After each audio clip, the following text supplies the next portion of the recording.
Welcome back to another video on partial differential equations, more specifically Fourier series. In this video, we're going to do a little bit of review of Fourier series as well as doing a couple of examples. This one's going to focus on just finding the Fourier series of a periodic function. And so the next video, we'll talk about a little bit more about Parseval's equation, Parseval's identity, and finding a specific solution. So we're going to go ahead and get started. So if you remember, we're just going to let the function f of x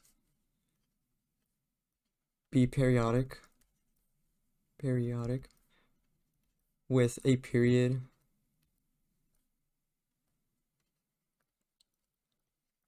P. Then we can essentially find the Fourier series of this periodic function to be an f bar of x being equal to a naught times c naught plus the summation as n starts at 0 to infinity of a of n, c of n of x plus b of n, s of n of x, where c naught is equal to 1, c of n is equal to, or c of n of x, is equal to cosine of 2n pi x over p, and then s of n is equal to sine of 2n pi x over p.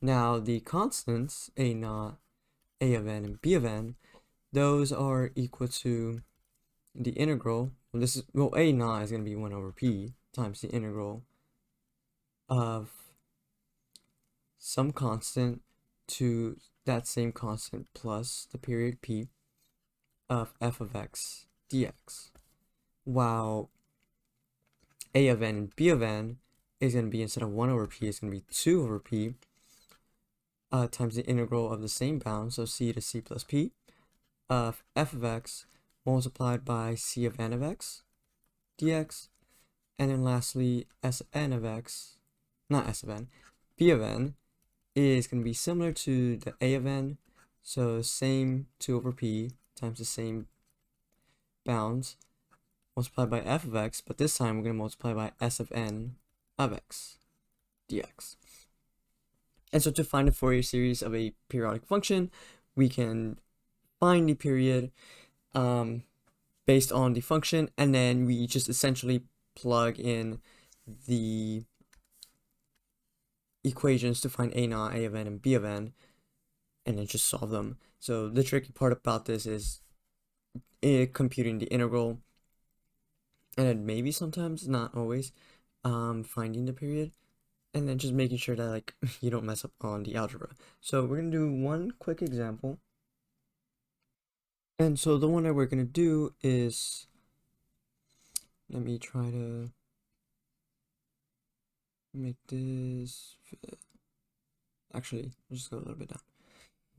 So the example that we're going to do is essentially finding the Fourier series of the periodic function, well, of the equation f of x is equal to x squared from 1 to 3,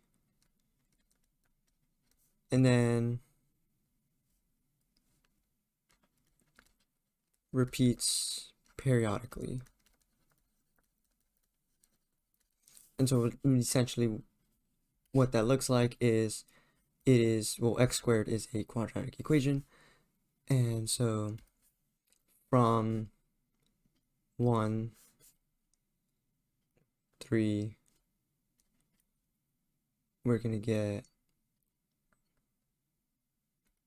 there's a terrible one, this, and then after that it repeats, so this is gonna be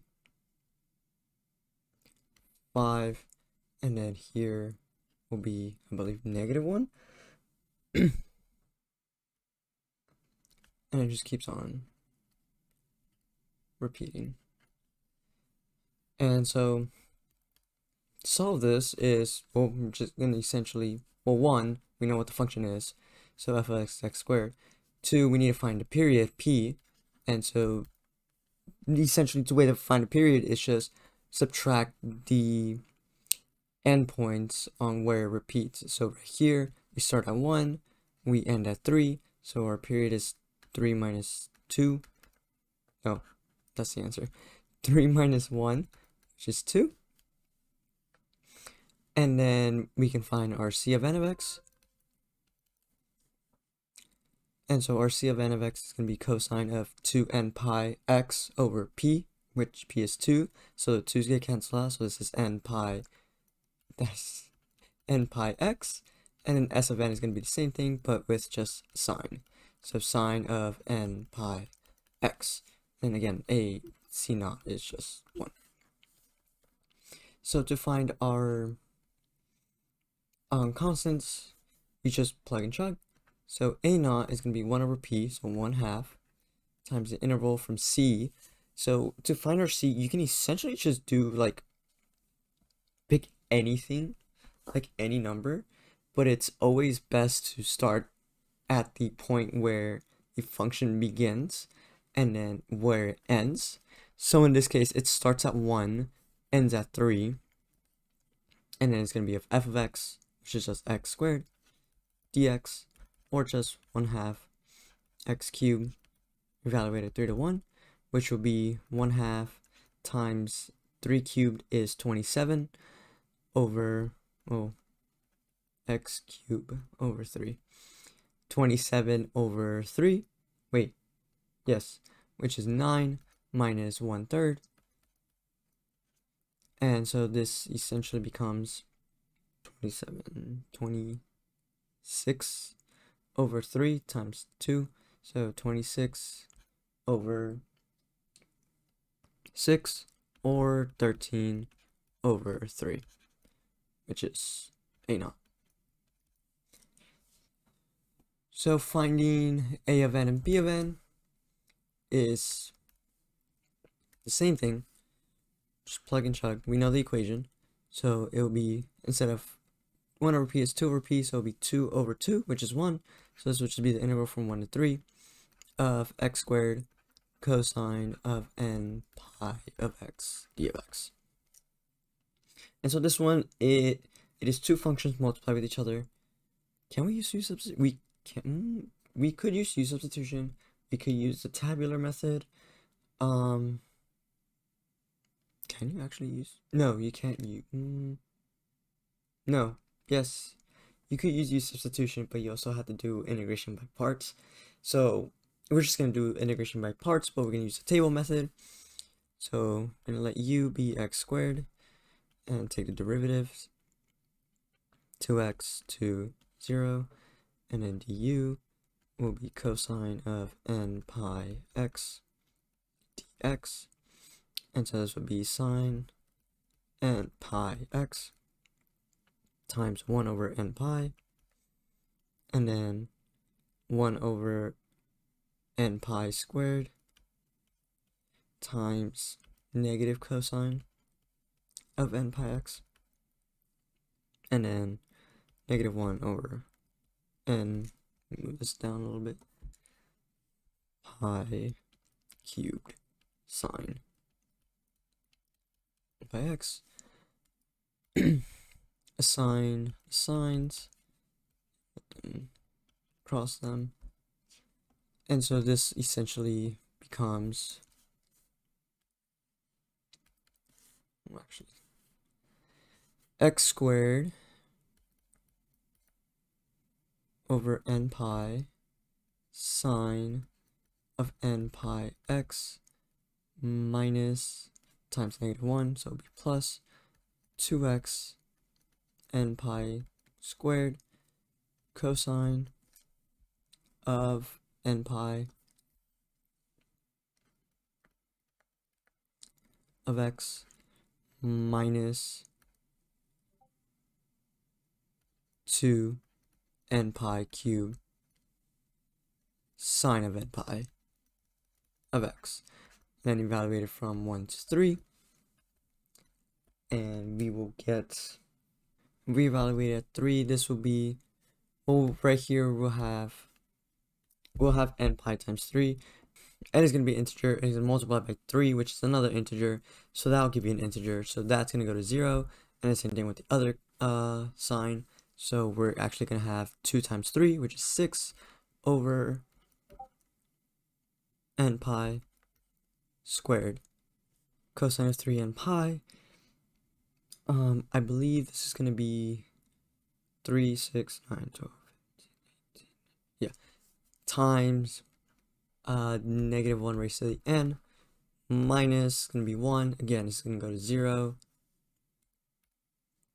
it's a different color, go to 0, 0, so this is going to be 2 over n pi squared, times cosine of n pi is going to be the same thing, negative 1 raised to the n, and so this will all equal to negative 1 is the same, n pi squared, 6 minus 2 will be 4 over n pi quantity squared, multiplied by negative 1 raised to the n, and that'll be our a of n. And so now to solve b of n, it's the same thing, it's just with sign, so b of n, which would be from 1 to 3, x squared sine n pi x dx. Again, we can use the table method, so this would be x squared, 2x, 2, 0, and then this would be sine n pi x, and then 1 over n pi, negative cosine n pi of x, then negative 1 over n pi squared, sine of n pi x, and then lastly 1 over n pi cube cosine of n pi x, and that'll be 0, and then just cross-link them, so this one, and then this one, signs plus minus,